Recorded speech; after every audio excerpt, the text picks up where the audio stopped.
Programang ito ay rated SPG, striktong patnubay at gabay ng magulang ang kailangan.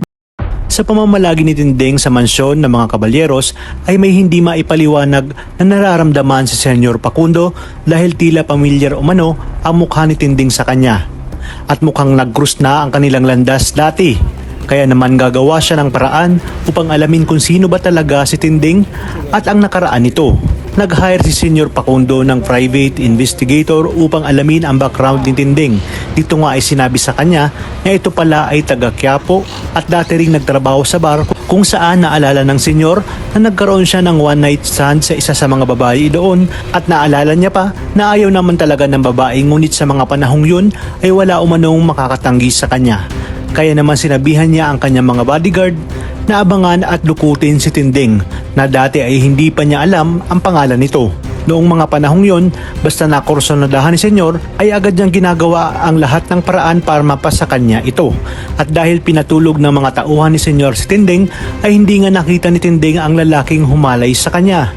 At napag-alaman din ni Senyor ayon sa kanyang private investigator na nagkaroon pala ito ng anak sa pagkadalaga. At malakas umano ang kutob ni Senyor na siya ang ama nito dahil sa mga panahong nagtalik sila ni Tinding ay birhen pa nga ito. Nalaman din ni Senyor na si Marites ang anak ni Tinding at ang kanyang unang apo ay nagngangalang Jesus Nazareno de Magiba kung kaya't nagtaka siya. Nakapangalan ito ng anak ni Ramon. Batid ng senyor, nakakikilala pa lang ni Ramon sa kanyang anak na si David kaya tiyak umanong hindi Montenegro ang tunay nitong apelyido. At dahil interesado si senyor ay nalaman niyang kapangalan ito ni Tanggol na kanyang apo kay Marites na Jesus Nazareno de Magiba rin. Ngunit ayon sa kanyang source, ito rin ang pangalan at tao na tinulungan ni Marcelo at ang kanyang abogadong makalaya. Kaya naman alam niyang ang anak ni Ramon ay nagpapanggap lang. Lalo na nang ipakita sa kanya ni Marcelo ang larawan ni Tanggol kung saan kamukha umano ito ni Ramon ng kabataan pa siya. Sinabi ng senyor sa kanyang sarili na siguradong papatay ni Ramon ang huwad na Tanggol na nasa mansyon ng mga Montenegro.